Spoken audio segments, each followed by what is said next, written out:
welcome to the class. Today we are going to discuss about post transcriptional modification. ठीक है, इस topic के बारे में हम आज बात करेंगे.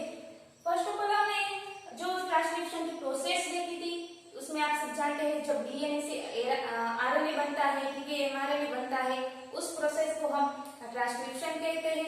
फिर आरएनए से जो प्रोटीन बनता है तो उसे ट्रांसलेशन प्रोसेस कहते हैं. ठीक है, ये बात आप सब जानते हैं. फिर अब ये जो ट्रांसक्रिप्शनल मॉडिफिकेशन है, जब ये ट्रांसक्रिप्शन की प्रोसेस होती है उसमें मॉडिफिकेशन मतलब कि कुछ परिवर्तन आता है, उसमें थोड़ा ये जो प्रोसेस है ट्रांसक्रिप्शन की उसमें थोड़ा चेंजेस आता है, क्योंकि यहाँ जो स्प्लाइसिंग होती है, कटिंग होती है, केमिकल जो एंजाइम होते हैं, ठीक है, वो ऐड होते हैं, तो उस चेन न्यूक्लियोटाइड के जो चेंज होते हैं उसमें मॉडिफिकेशन थोड़ा सा आता है. ठीक है, तो अब ये प्रोसेस के बारे में हम देखते हैं कि ये प्रोसेस क्या है. तो RNA form during transcriptional are called primary transcript. जब ये जो डीएनए से आरएनए को ट्रांसक्रिप्शन होती है, ठीक है, तब क्या होता है, ये जो फर्स्ट हमारा जो आरएनए मिला है वो प्राइमरी ट्रांसक्रिप्ट मिला था. ठीक है, अब the primary transcript normally undergo further enzymatic alteration called post transcriptional processing. यहाँ पोस्ट ट्रांसक्रिप्शनल प्रोसेसिंग क्या है उसके बारे में बताएं. जब हमारा ये जो प्राइमरी ट्रांसक्रिप्ट बना, ठीक है, वो क्या होता है, अंडरगो फर्दर एंजाइमेटिक अल्टरेशन, वहां एंजाइम अल्टरेशन होता है. ठीक है, तो जब ये प्रोसेस में थोड़ा चेंजेस आता है तो उसे पोस्ट ट्रांसक्रिप्शनल प्रोसेस कहते हैं. ठीक है, अब ये जो पोस्ट ट्रांसक्रिप्शनल प्रोसेसिंग बनी, फिर क्या होता है, post transcriptional processing is required to convert the primary RNAs into functional और एक्टिव फॉर्म्स. अब ये जो पोस्ट ट्रांसक्रिप्शनल प्रोसेसिंग है, ठीक है, वो कन्वर्ट होती है जो प्राइमरी जो हमारा प्राइमरी आरएनएस है वो क्या करता है, उसमें फंक्शनल होता है, वो एक्टिव फॉर्म में आता है. ठीक है, अब जब ये प्रोसेस होती है तो क्या होता है, उसमें इस प्रोसेस में भी इन्वॉल्व एदर उसमें क्या होता है, cleavage of large precursor of RNA to small molecule. अब ये जो न्यूक्लियोटाइड की चेन है उसमें जो प्रिकर्सर होते हैं, आरएनए प्रिकर्सर जो लार्ज प्रिकर्सर्स होते हैं, ठीक है, उसमें क्लीवेज होता है. मतलब कि यहाँ जो हमारा न्यूक्लियोटाइड चेन, ठीक है, 5 प्राइम से 3 प्राइम तक उसमें क्लीवेज आता है. मतलब कि यहाँ जो पॉली ए टेल है उसमें एडेनाइन न्यूक्लियोटाइड ऐड होते हैं. हमने आगे डिस्कस किया था, जो एडेनाइन न्यूक्लियोटाइड होते हैं उसकी रेंज क्या होती है, 150 से लेकर 250 ऐसे एडेनाइन न्यूक्लियोटाइड ऐड होते हैं, तो उसमें क्लीवेज आता है, थोड़ा चेंजेस आता है. ठीक है, फिर स्प्लाइसिंग की प्रोसेस होती है.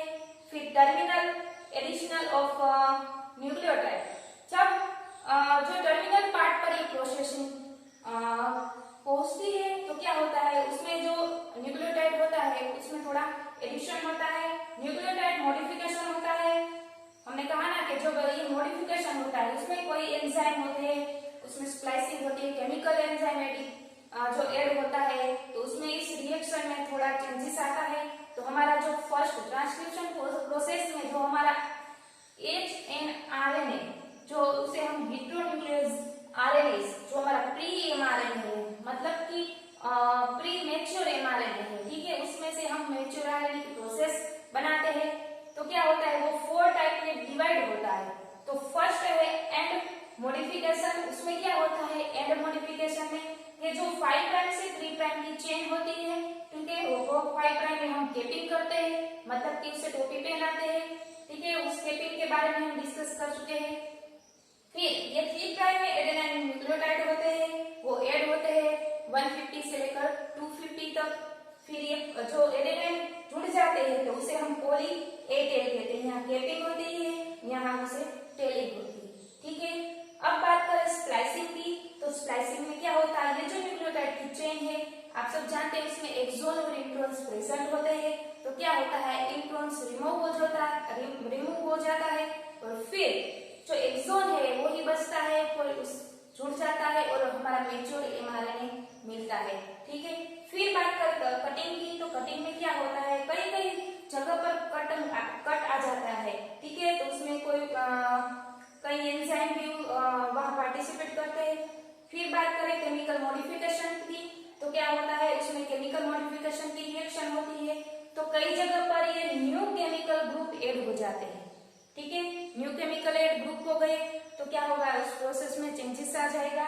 ठीक है, इसलिए यहाँ ये कहा कि केमिकल मॉडिफिकेशन, केमिकली ये मॉडिफिकेशन होता है। कई कई जगह पर ये केमिकल ग्रुप ऐड हो जाते हैं, तो इस प्रोसेस को बिल्कुल चेंज कर देते हैं। ठीक है, तो ये बात हुई बेसिक ऑफ पोस्ट ट्रांसक्रिप्शनल की।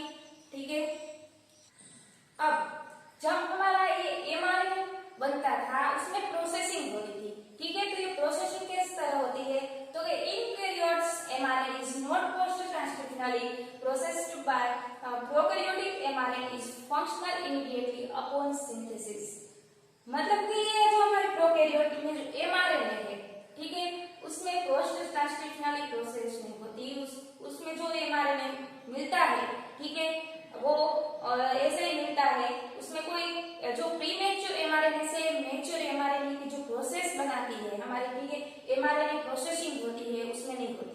लेकिन यूकेरियोट में प्रीमेच्योर से मैच्योर एमआरएनए बनाना होता है, तो उसमें प्रोसेसिंग होती है। प्रोकैरियोट में ऐसा नहीं होता, वो जो रेडीमेड होके हमारा जो एमआरएनए है मिल जाता है। ठीक है, अब ये जो प्रोसेसिंग हुई इनके यूकेरियोट में, in eukaryotes the primary transcript of mRNA is hnRNA, heterogeneous nuclear RNA।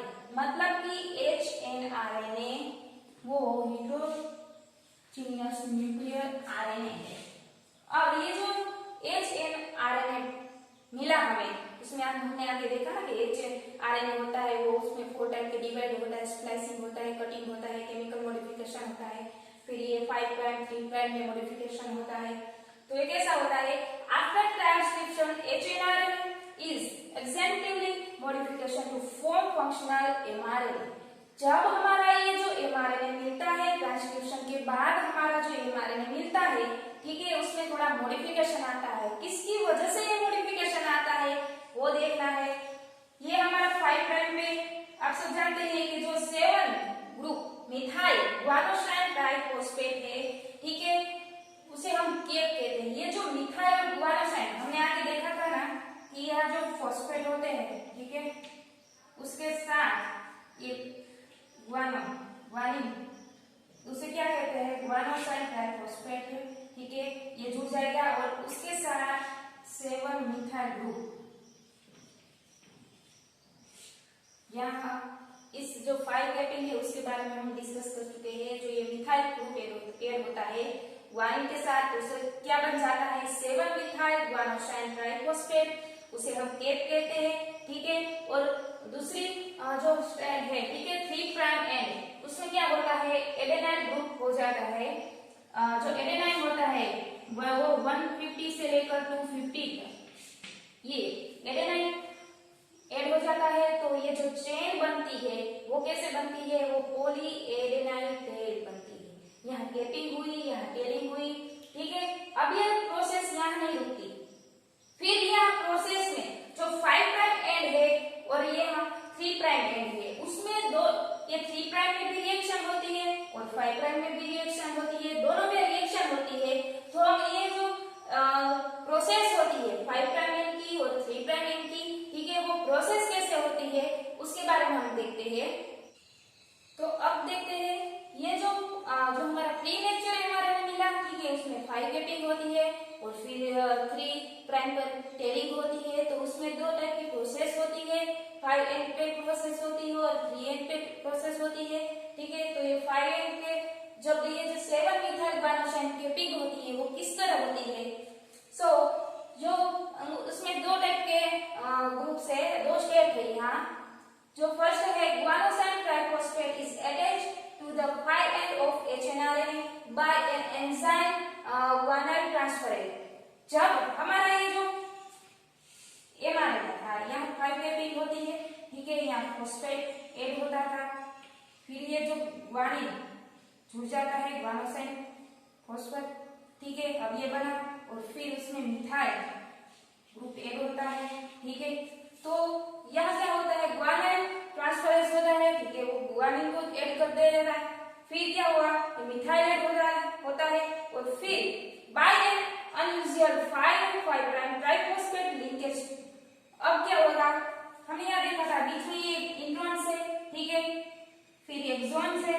यहाँ 3 प्राइम बनी। अब ये बीच में इंट्रॉन्स की प्रोसेस होती है, ये हमने आगे डिस्कस किया था, ठीक है।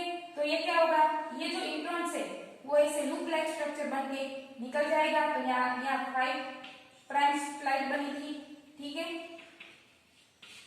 तो ये 5 प्राइम से 5 प्राइम की एक फ्लाइट बन गई। अब क्या होता है, takes place inside the nucleus, ये जो प्रोसेस होती है वो न्यूक्लियस में होती है, ठीक है। फिर धीरे धीरे ये प्रोसेस न्यूक्लियस में, अब न्यूक्लियस में प्रोसेस हो रही है। फिर ये जो न्यूक्लियस में प्रोसेस होके क्या बनेगी, साइटोप्लाज्म में बन जाएगी। फिर ये जो दूसरा स्टेप है वो क्या है, मिथाइलेशन ऑफ गुआनोसाइन ट्राइफॉस्फेट। अब ये जो मिथाइल जुड़ गया, ठीक है, गुआनोसाइन जुड़ गया, ट्राइफॉस्फेट बन गया बाय गुआनोसाइन 7 मिथाइल ट्रांसफरेज। जो गुआनोसाइन मिथाइल जो 7 टाइप के मिथाइल ग्रुप है, ठीक है, उसकी वजह से ये 5 कैपिंग होती है। तो ये 5 adenosine methyl is the methyl donor, ठीक है। ये क्या होता है, ये डोनर का काम करता है 5 में।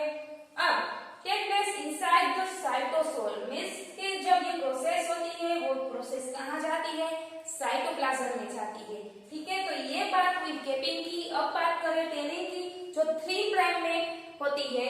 तो ये क्या होता है, addition of poly A tail, मतलब कि हमने आगे भी डिस्कस किया, जो 3 प्राइम है वहां एडेनाइन ग्रुप ऐड होता है 200 से 300 तक। ये जो न्यूक्लियोटाइड है एडेनाइन, ठीक है, वो ऐड होता है। तो वो क्या होता है, पॉली ए टेल बन जाती है। अब जब ये तो 3 end of most eukaryotic mRNAs possess a chain of 200 से लेकर 300 adenine nucleotide and called poly A tail, मतलब कि ये जो 200 से 300 जो एडेनाइन ग्रुप है, ठीक है, एडेनाइन न्यूक्लियोटाइड की जो चेन है वो ऐड होती है। तो क्या बन जाती है, पॉली ए टेल बन जाती है, ठीक है।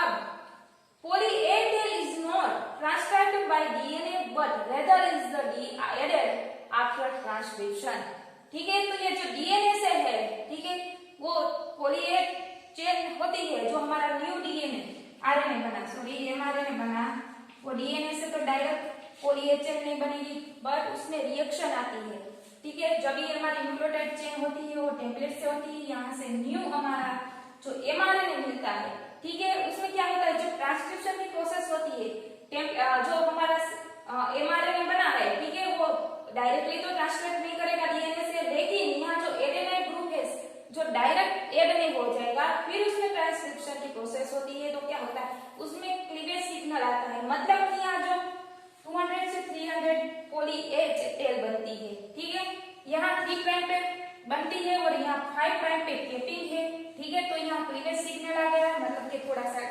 चेंजेस आ गया। फिर ये क्लीवेज किसकी वजह से आता है, तो स्प्लाइसिंग एंडोन्यूक्लियस, जो एंडोन्यूक्लियस एंजाइम है वो स्प्लाइसिंग करता है, तो उसमें क्लीवेज आता है। फिर क्या होता है, तो addition of tail by poly A polymerase, जो पॉलीमरेज एंजाइम है, ठीक है, उसमें पॉली ए टेल में एडेनाइन ऐड हुआ है। तो यहाँ एटीपी का सोर्स बहुत बड़ा होगा, तो हमारा जो टेम्पलेट बनेगा, ठीक है, हमारा जो एमआरएनए है चेन, न्यूक्लियोटाइड चेन, वो क्या होगा, यहाँ 5 प्राइम पे कैपिंग है, फिर एडेनाइन ऐड हुआ, थायमिन की जगह यू आ गया, क्यों, क्योंकि डीएनए में थायमिन होता है और आरएनए में यूरेसिल आ जाता है, ठीक है। जो ट्रांसक्रिप्शन की प्रोसेस है उसमें हमने आगे डिस्कस किया था, जो थायमिन की जगह यूरेसिल आ जाता है। फिर ये जो चेन बनती है और लास्ट 3 प्राइम पे हाइड्रोक्सिल ग्रुप है वो ऐड हो जाता है, ठीक है। तो ये बात हुई जो हमारा जो एमआरएनए की 2 ऐसे टर्न है, ठीक है, 5 प्राइम एंड 3 प्राइम कि उसमें तो किस तरह प्रोसेस होती है। तो अगर ये जो न्यूक्लियोटाइड चेन है उसमें एक्सॉन और इंट्रॉन्स प्रेजेंट है, तो ये इंट्रॉन्स कैसे रिमूव होते हैं ये देखते हैं। अब बात करें रिमूवल ऑफ इंट्रॉन्स के, जो इंट्रॉन्स होते हैं, ठीक है, न्यूक्लियोटाइड चेन से रिमूव कैसे होते हैं, उसमें बहुत बड़ा जो प्रोटीन होता है वो है स्नब, उसे स्नब भी कहते हैं, ठीक है, SNRNPS, जो स्मॉल न्यूक्लियर राइबोन्यूक्लियोप्रोटीन पार्टिकल्स है, ठीक है। तो ये जो मैं प्रोसेस है उसे ओवरव्यू बता रही हूँ, और फिर उसमें जो पार्टिकल्स है उसके बीच में बाइंडिंग कैसे होती है, ठीक है, उसमें दिखाया है। तो जो ये न्यूक्लियोटाइड की चेन है, ठीक है, 5 प्राइम से 3 प्राइम तक, वहाँ एक्सोन इंट्रॉन एक्सोन ऐसे प्रेजेंट होते हैं, ठीक है। ये हमारा जो इंट्रॉन्स है बीच में और दो एक्सोन है, ठीक है। तो ये प्राइमरी टेम्पलेट हुआ। फिर जो उसका इम्पोर्टेंट रोल है वो है SNRP स्नैप, ठीक है, उसे ऐसे बोल सकते हैं आप। फिर ये जो उसकी प्रोसेस होती है, स्नैप जुड़ जाता है तो क्या होता है, एक्सोन 1 उसके बीच में जो ये SNRP है, ठीक है, वो क्या करेगा, जो लेरियल फॉर्मेशन मतलब कि जो लूप लाइक स्ट्रक्चर है, जो ऐसे लूप जैसे उसका स्ट्रक्चर बना देगा, ठीक है। यहाँ SNRP जुड़ जाएगा तो ये स्ट्रक्चर ऐसे बन गया, खुल गया, ठीक है, एक्सोन 1 और एक्सोन 2 के बीच में। फिर क्या होगा, उसका जो SNRP है, ठीक है, वो उसका काम करके रिलीज हो जाएगा और फिर ये जो हमारा इंट्रॉन्स है, ठीक है, वो यहाँ से रिमूव हो गया है, ठीक है, वो एग्जिट हो गया है। तो ऐसे ये जो लूप लाइक स्ट्रक्चर ऐसे बना देगा। तो फिर हमारा जो एक्सोन 1 और एक्सोन 2 लाइगेज एंजाइम उसको जोड़ देगा तो हमारा मैच्योर RNA बन जाएगा, ठीक है। ये प्रोसेस हुई। पर ये जो प्रोसेस होती है, ठीक है, उसमें कैसे न्यूक्लियोटाइड में जो न्यूक्लियोटाइड ऐड होते हैं, ठीक है, उसमें देखते हैं जो ये 5 प्राइम से 3 प्राइम है, ठीक है, ये 5 प्राइम एंड है, यहाँ पर गुआनिन फॉस्फेटेज, ठीक है, वहां भी GPGU है, फिर एडेनाइल ग्रुप है, यहाँ हाइड्रोक्सी ग्रुप जुड़ा है, यहाँ AGP, ठीक है, यहाँ प्रेजेंट है। फिर क्या होगा, उसकी जो ये प्लेस है, ठीक है, वो चेंज हो जाएगी तो क्या होगा, यहाँ जो OH है हाइड्रोक्सी ग्रुप है वो 5 प्राइम एंड में जुड़ जाता है। फिर जो यहाँ एडेनाइल ग्रुप है उसमें GPGU मतलब कि वो ऐसे बाइंडिंग करेगा तो क्या होगा, यहाँ जो इंट्रॉन्स है वो धीरे धीरे लूप लाइक स्ट्रक्चर बना लेगा और यहाँ जो AGP है वो वैसे का वैसा ही रहेगा। फिर क्या प्रोसेस होगी, यहाँ 5 प्राइम में क्या होगा, यहाँ जो फॉस्फेट था Ag के साथ हाइड्रोक्सी ग्रुप ऐड हो गया। ध्यान से देखिए Ag ग्रुप है उसके साथ OH ग्रुप जुड़ गया तो कौन बचा, फॉस्फेट बचा, ठीक है, वो 5 प्राइम से जुड़ जाएगा। दूसरा एक्सोन 1 एक्सोन और 2 एक्सोन जुड़ जाएगा। फिर यहाँ हमारा जो एक है, ठीक है, ये एक लूप लाइक स्ट्रक्चर बना रहा है, फिर Ag के साथ OH ग्रुप बनाएगा। यहाँ दो टाइप के जो इंट्रॉन्स होते हैं वो सेल्फ स्प्लाइसिंग करते हैं। ग्रुप 1 में क्या होता है, सिंपली स्प्लाइसिंग होता है, हमने आगे डिस्कस किया था इंट्रॉन्स के बारे में कि वो क्या करता है, सिंपली स्प्लाइसिंग करता है, ठीक है, गुआनिन होता है, ठीक है, उसके साथ OH बना देता है और ऐसे लूप लाइक स्ट्रक्चर बना देता है, ठीक है। और जो दूसरा ग्रुप है उसमें क्या होता है, स्प्लाइसोसोम एंजाइम होता है, ठीक है, उसके थ्रू ये जो प्रोसेस होती है, ठीक है, ये जो एक्सोन इंट्रॉन्स होते हैं उसकी जो स्ट्रेंथ है बहुत बड़ी लंबी होती है, 50 से 20,000 तक ये जो स्ट्रेंथ होती है न्यूक्लियोटाइड की। हमारे जो ह्यूमन में होते हैं, एनिमल्स में होते हैं, इंट्रॉन्स की जो न्यूक्लियोटाइड की चेन होती है बहुत बड़ी होती है, ठीक है। तो अब उसी मेन एक इम्पोर्टेंट है तो वो है 3 प्राइम एंड पे वो 3 प्राइम के लिए जो प्रोडक्शन होती है, ठीक है, वो उसमें क्या हिस्टोन क्या है, वो पॉली ए टेल बनाता है, ठीक है। तो ये हिस्टोन का इम्पोर्टेंट यहाँ रोल आता है, ठीक है। तो ये बात हुई जो हमारा जो इंट्रॉन्स है वो रिमूव करने की, ठीक है। ये जो मेन एंजाइम है, ठीक है, वो इम्पोर्टेंट रोल आता है उसका। पर ये जो मैकेनिज्म है, ठीक है, एक्सोन इंट्रॉन्स की, वो आपको समझने की जरूरत है क्योंकि यहाँ जो हाइड्रोक्सी ग्रुप आता है, एडेनाइल आता है, ठीक है, उसके बीच में बाइंडिंग करता है और लेरियन फॉर्मेशन बनाता है और एक्सोन ऐसे लेरियन फॉर्मेशन बना के वो रिलीज हो जाता है। तो ठीक है, वो उसके बीच में जो स्ट्रक्चरल जो रिएक्शन होती है वो आपको दिखाई गई है और यहाँ पर जो के जो सीक्वेंस है वो कैसे जुड़ जाती है उसके बारे में दिखाया गया है। तो ठीक है, ये बात हुई इंट्रॉन्स की, तो कैसे रिमूव होते हैं।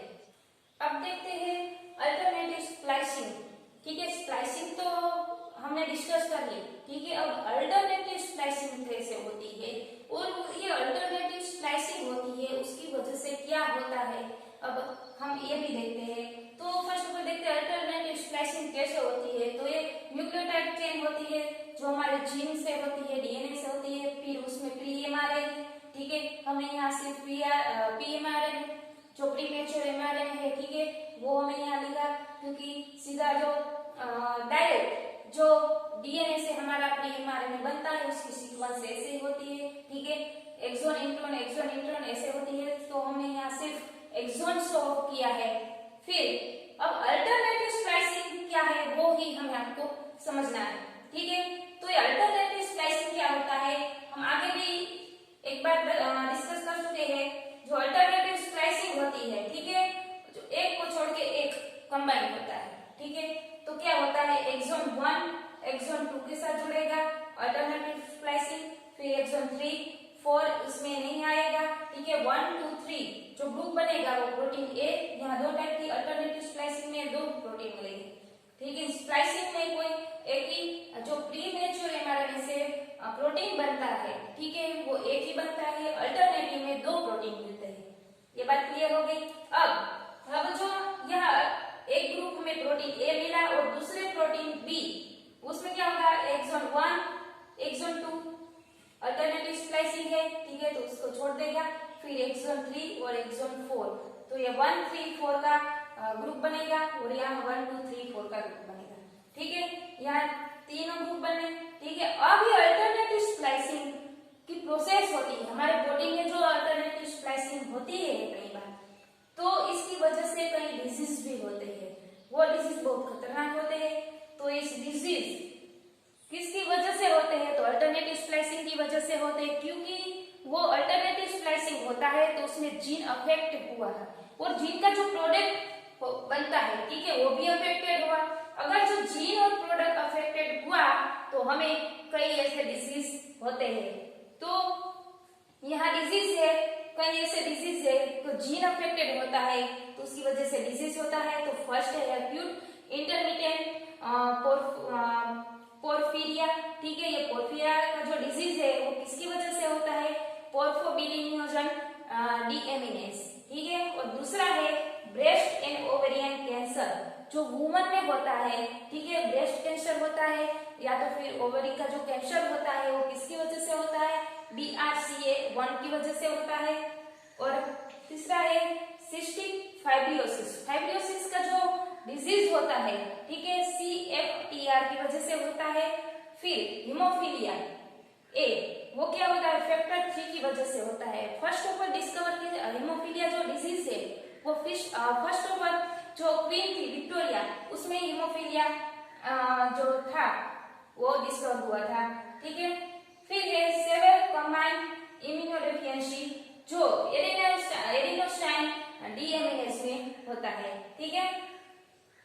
फिर है स्पाइनल मसल्स एट्रोफी, जो हमारे हड्डी के जो रोग होते हैं, ठीक है, जो स्पाइनल मसल्स के जो रोग होते हैं, ठीक है, उसमें कोई ऐसे डिजीज है वो किसकी वजह से होते हैं, SMN1 एंड SMN2, ठीक है। तो ये ऐसे खतरनाक ऐसे डिजीज होते हैं जो अल्टरनेटिव स्प्लाइसिंग की वजह से हमारे बॉडी में ऐसे डिजीज आते हैं, ठीक है। तो ये बात हुई अल्टरनेटिव स्प्लाइसिंग की वजह से, और अल्टरनेटिव जो स्प्लाइसिंग होता है उसकी वजह से डिजीज होता है, और कौन जो डिजीज करता है, ठीक है। तो यहाँ सारे जो फैक्टर्स है, ठीक है, वो जो एंजाइम होते हैं, ठीक है, उसकी वजह से ये डिजीज होता है, ठीक है। अब ये आरएनए प्रोसेसिंग होती है, जबकि ये बैक्टीरिया में होती है, इकोलाई में होती है, ठीक है। तो ये प्रोसेसिंग में क्या होता है, जो प्रिकर्सर्स होते हैं उसकी जो लेंथ होती है बहुत लार्ज होती है, ठीक है, 1 2 3 ऐसे होते हैं, और कई कई जगह पर वो स्पेशल भी बनाते हैं, ठीक है। तो इस प्रोसेस में क्या होता है, the RNA precursors called pre ribosomal RNA are cleaved and trimmed to produce the mature functional RNA. अब ये जो प्रोसेस होती है तो क्या होता है, ये जो प्री राइबोसोमल आरएनए है, ठीक है, वो क्लीव्ड करते हैं, क्लीवेज होती है, हमने आगे डिस्कस किया था, जो क्लीवेज करती है थोड़ा सा चेंजेस आता है, और ट्रिम्ड करती है, मतलब कि थोड़ी थोड़ी जगह पर वो ट्रिम्ड होता है। फिर ठीक है, ये क्या होता है, ये ट्रिम होता है, उसमें क्लीवेज आता है, फिर हमारा जो मैच्योर आरएनए है, ठीक है, वो हमें मिलता है। Eukaryotic ribosomal RNA processing is very similar to the prokaryotic. क्या होता है कि जो प्रोकैरियोटिक में जो प्रोसेसिंग होती है और यूकैरियोट में जो प्रोसेसिंग होती है राइबोसोमल आरएनए प्रोसेसिंग, ठीक है, थोड़ी थोड़ी सिमिलर होती है।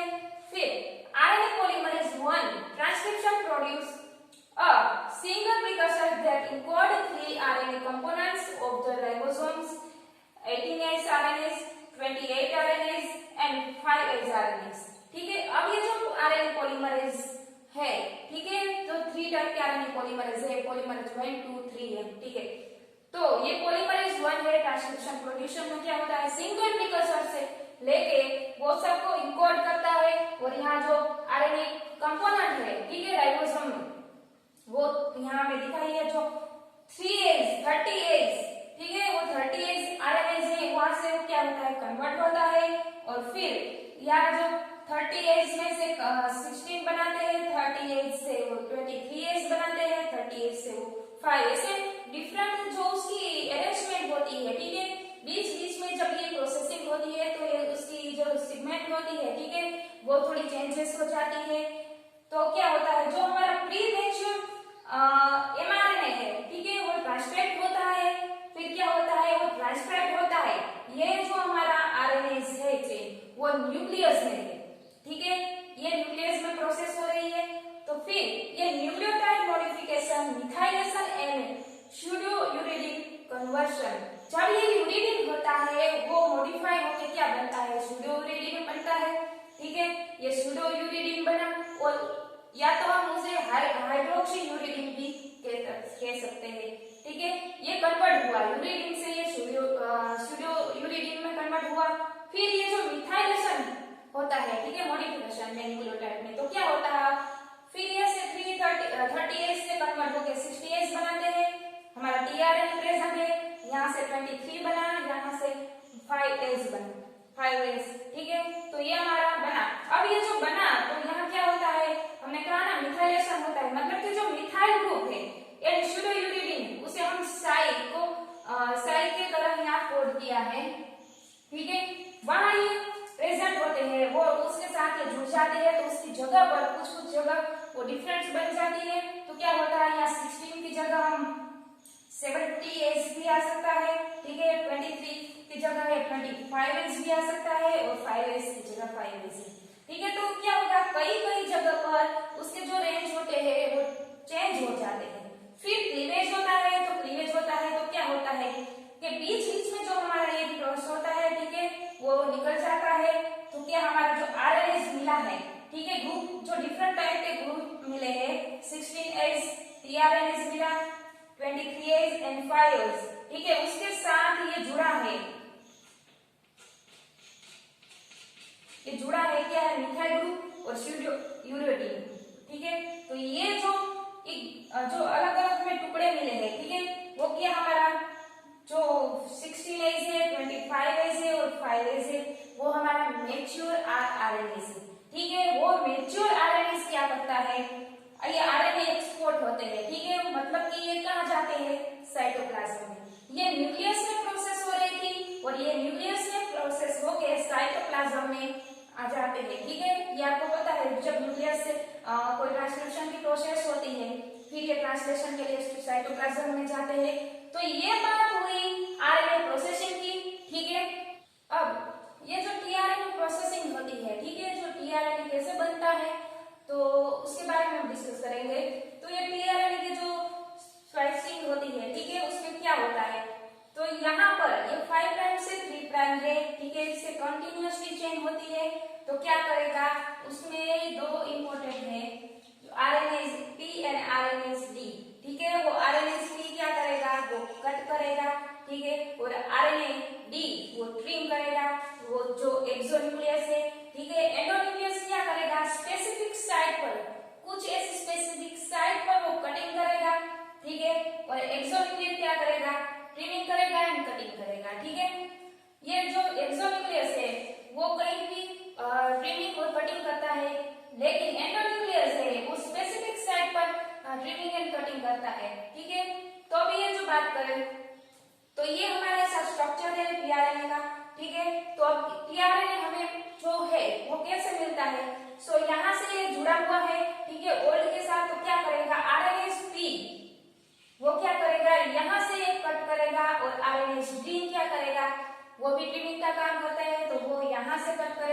तो यहाँ हमारा 5 प्राइम एंड और 3 प्राइम एंड मिल जाएगा। तो ये हमारा ऐसा बन जाएगा स्ट्रक्चर, ठीक है। तो अब यहाँ से लेकर वो यहाँ बना तो क्या होगा, यहाँ 5 प्राइम से 3 प्राइम थी, लेकिन यहाँ बीच में कटिंग आ गया तो हमारा जो न्यू बना वो यहाँ से बनेगा 5 प्राइम और 3 प्राइम, ठीक है। यहाँ पर 5 प्राइम पे क्लीवेज होती है और 3 प्राइम पे क्लीवेज होती है, ठीक है। बेसिक मॉडिफिकेशन होता है। तो यहाँ 3 प्राइम पे जो मोस्ट है CCA है, ठीक है, वो प्रेजेंट होता है यहाँ पर। और फिर TRN न्यूक्लियो एडेनाइन ट्रांसफरेज जो एंजाइम है, ठीक है, वो आता है। जो ये TRNA है, ठीक है, वो यहाँ पर जो न्यूक्लियो एडेनाइन ट्रांसफरेज है वो यहाँ जुड़ गया। फिर क्या होता है, स्प्लाइसिंग होती है, स्प्लाइसिंग होती है, ठीक है। फॉस्फेट न्यूक्लियोटाइड TRNA होते हैं। फिर ये स्प्लाइसिंग होती है तो क्या होता है, यहाँ हमारा जो एक्सॉन प्रेजेंट है यहाँ पर, ठीक है। लेकिन यहाँ जो नीचे हमारा इंट्रोन्स, इस जगह हमारा जो इंट्रोन्स है वो प्रेजेंट है, ठीक है। तो हमें यहाँ स्प्लाइसिंग में क्या होता है, एक्सॉन जुड़ जाता है और इंट्रोन से वो रिमूव हो जाता है। तो अब ये न्यूक्लियस एंजाइम क्या करता है, इंट्रोन्स को रिमूव कर देता है। तो फिर ये यहाँ से ये कट हो गया, इंट्रोन्स निकल गया, इतना पार्ट है वो निकल गया, इंट्रोन्स यहाँ से यहाँ लेके वो निकल गया, ठीक है। तो हमारा ये बचा। अब ये दो जैसे दो ऐसे टर्न है, ठीक है, वो कट हुए हैं। तो यहाँ को हम 5 प्राइम हाइड्रोक्सी ग्रुप एड है और यहाँ जो 3 प्राइम में है, ठीक है, 2,3 फॉस्फेट, वहाँ फॉस्फेट ग्रुप प्रेजेंट है, ठीक है, PO4। अब क्या होता है, उसमें phosphatase plus kinase enzyme add होता है। तो फॉस्फेट और काइनेज एंजाइम ऐड होने के कारण वो जो उसकी पोजीशन है बिल्कुल चेंज हो जाती है। यहाँ तो ठीक है, लेकिन यहाँ जो लास्ट में पोजीशन थी 5 प्राइम के साथ हाइड्रोक्सी ग्रुप ऐड हुआ था, तो क्या होगा, 3 प्राइम का जो फॉस्फेट है वो 5 प्राइम में ऐड हो जाएगा और 5 प्राइम का जो हाइड्रोक्सी ग्रुप था वो 3 प्राइम में ऐड हो गया, ठीक है। उसकी चेंज जो उसकी कंपोजिशन है, ठीक है, वो चेंज हो गई। फिर क्या होता है, जो ये दो ऐसे टुकड़े हो गए 5 प्राइम 3 प्राइम, उसको जोड़ने का लास्ट काम कौन करता है, लाइगेज एंजाइम। तो लाइगेज एंजाइम क्या करेगा, यहाँ से वो कट हो गया, उसके साथ न्यू टुकड़े को जोड़ देगा। तो हमारा जो लास्ट में हमारा प्योर है वो TRNA मिल जाएगा, ठीक है। ये प्रोसेस होती है TRNA की, ठीक है। तो इस लेक्चर में हमने क्या देखा, जो पोस्ट ट्रांसक्रिप्शनल मॉडिफिकेशन था, ठीक है। मैं फर्स्ट ऑफ ऑल उसमें कैपिंग देखी, टेलिंग देखी, फिर जो इंट्रॉन स्प्लाइसिंग है, फिर है वो जो अल्टरनेटिव स्प्लाइसिंग थी, ठीक है, RNA प्रोसेसिंग थी, TRNA प्रोसेसिंग थी, ठीक है, उसके बारे में हम डिस्कस किया। अब नेक्स्ट लेक्चर में हम जेनेटिक कोड और राइबोसोम के बारे में डिस्कस करेंगे। So guys, thank you so much and keep reading.